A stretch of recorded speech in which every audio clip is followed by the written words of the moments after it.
O comunismo dos imbecis, Olavo de Carvalho. Diário do Comércio, 14 de maio de 2015. Definir o comunismo como estatização dos meios de produção, como o fazem o Sr. Marco António Vila e seus admiradores, que por incrível que pareça existem, é descrevê-lo pelo sistema econômico ideal que lhe serve de bandeira e slogan, e não pela sua realidade de movimento político e intelectual com um século e meio de uma história tremendamente complexa. É explicar fatos históricos pela definição de uma palavra no dicionário, procedimento no qual nenhuma pessoa com mais de 12 anos de idade tem o direito de confiar. Procedimento que se revela ainda mais pueril e inaceitável quando a definição é usada como premissa de um raciocínio, ou raciocínio, diria o Reinaldo Azevedo, segundo o qual um partido que não prega ou pratica ostensivamente a estatização dos meios de produção não pode ser comunista de maneira alguma.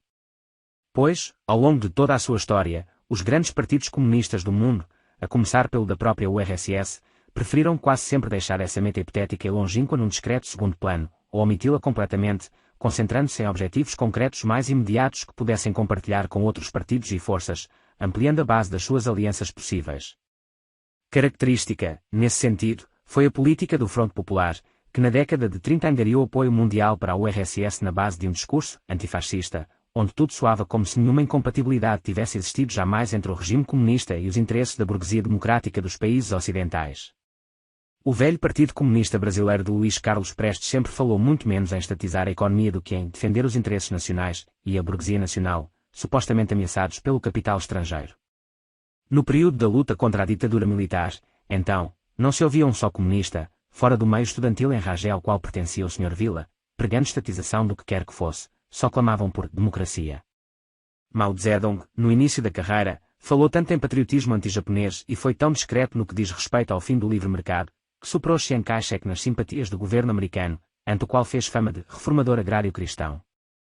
Mesmo quando se fala em estatização, na maior parte dos casos ela é sempre parcial e aplicada de tal modo que não fira indiscriminadamente os interesses da burguesia e o direito a toda a propriedade privada dos meios de produção, mas pareça mesmo favorecê-los a título de aliança entre Estado e iniciativa privada. Mesmo no Chile de Allende foi assim.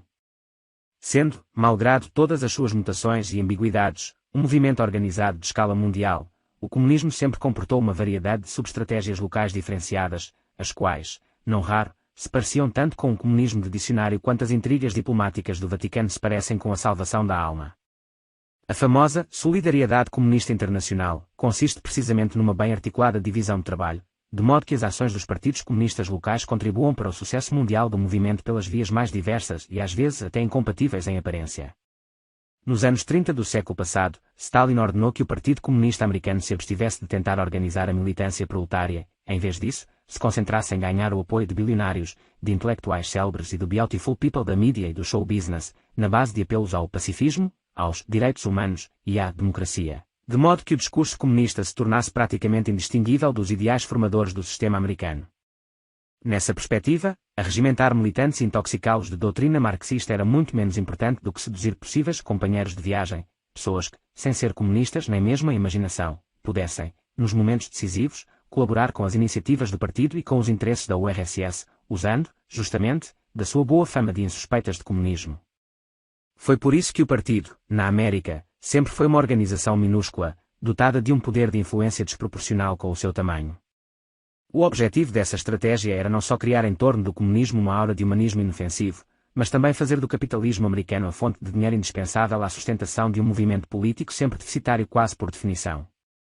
A operação teve sucesso não só em desviar para a URSS e para o CUSA quantias vultuosas provenientes das grandes fortunas privadas, mas em transformar o próprio governo americano no principal mantenedor e patrono do regime soviético, que sem isso não teria sobrevivido além dos anos 40. Quanto a este segundo ponto, é evidente que simples idiotas úteis e agentes de influência não poderiam ter obtido tão esplêndido resultado, eles serviram apenas para dar suporte moral e político à ação de agentes de interferência, profissionais de inteligência altamente treinados, cuja infiltração maciça nos altos postos do governo de Washington, como se sabe hoje, foi muito além do que poderia ter calculado, na época, o infeliz senador Joe M. McCarthy. Por todos esses exemplos vê-se como é imbecil esperar que um partido saia pregando a estatização dos meios de produção, para só então notar que ele é comunista. O próprio PT já deixou clara, para quem deseja vê-la, a sua quádrupla função e tarefa no movimento comunista internacional. 1. No plano diplomático, alinhar o Brasil com o grande bloco anti-ocidental encabeçado pela Rússia e pela China. O BRICS não é nada mais que uma extensão embelezada da Organização de Cooperação de Xangai, que já expliquei aqui em 2006, leia aqui. 2. Na esfera de ação continental, salvar e fortalecer o movimento comunista, como bem o reconheceram as Farc, mediante a criação do Foro de São Paulo e de um sistema de proteção que permita a transfiguração da narco-guerrilha, ameaçada de extinção no campo militar, a impossante e hegemônica força política e econômica. 3. Por meio de empréstimos ilegais e da corrupção, usar os recursos do capitalismo brasileiro para salvar os regimes comunistas economicamente moribundos, como os de Cuba e de Angola. 4. Na política interna, eliminar as oposições, aparelhar o Estado e estabelecer de maneira lenta, discreta e anestésica um poder hegemônico indestrutível. Quem tem toda essa complexa e portentosa missão a cumprir é de ser louco de sair por aí pregando estatização dos meios de produção, para assustar e pôr em fuga a burguesia local, sem cuja colaboração o cumprimento da tarefa se torna impossível. Na perspectiva do Sr. Marco Antônio Villa, nada disso é atividade comunista, já que falta estatizar os meios de produção. A desproporção entre a complexidade do fenômeno comunista e a estreiteza mental de um autor de livrinhos compostos de recortes de jornal já é patética por si, sem que ele precise ainda enfatizá-la afetando sua superioridade de portador de um diplomantos que, sem diploma nenhum, conhecem a matéria porque a estudaram.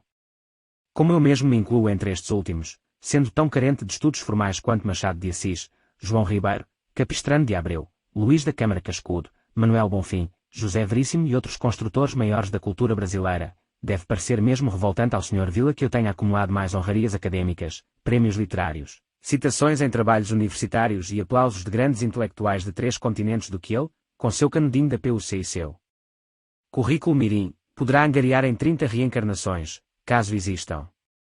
Entre os anos 40 e 70 do século passado, a idolatria dos diplomas, tão característica da Primeira República e tão bem satirizada nos romances de Lima Barreto, parecia uma doença infantil finalmente superada numa época em que a cultura brasileira ia vencendo o subdesenvolvimento e igualando-se às de países mais ricos.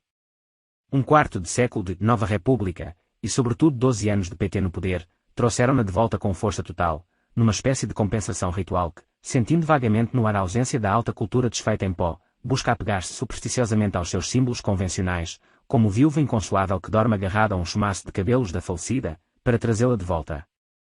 Não é de todo coincidência que entre os sacerdotes desse culto caquético se destacassem justamente alguns daqueles que minutos antes perguntavam diploma para quê, e buscavam persuadir a nação de que a fé democrática trazia como corolário a obrigação de eleger um semi-analfabeto presidente da República. Uma vez que o partido domina as universidades, é indispensável que elas monopolizem a atividade cultural, marginalizando e achincalhando toda a criação ou pensamento independente.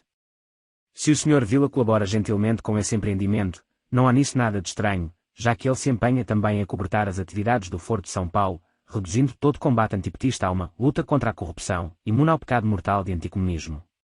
Qualquer que seja o caso, num país em que 50% dos formandos das universidades são comprovadamente analfabetos funcionais, todo portador de um diploma deveria pensar 2 vezes antes de exibi-lo como prova de competência, para não falar de superioridade.